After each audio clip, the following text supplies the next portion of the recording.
बिस्मिल्लाहिर्रहमानिर्रहीम। अस्सलाम वालेकुम।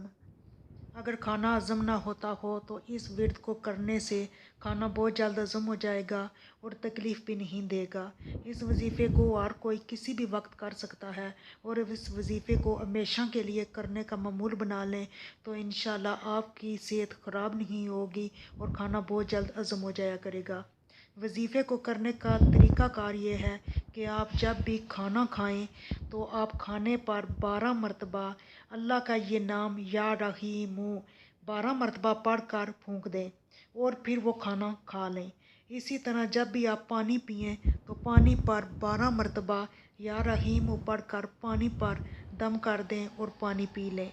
और इस काम को आप अपना मामूल बना लें कि जब भी खाना खाएं या पानी पिएं तो आप 12 मरतबा या रहीम पढ़ कर फूंक दिया करें और फिर खा पी लिया करें चीज़ को, तो आपको वो खाना तकलीफ़ नहीं देगा और बहुत जल्द हज़म हो जाएगा।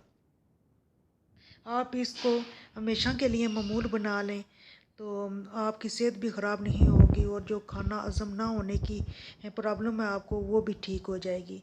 आप इस वजीफ़े को दूसरों को भी शेयर करें और इसे हमेशा के लिए जारी रखें। अल्लाह हाफ़िज़।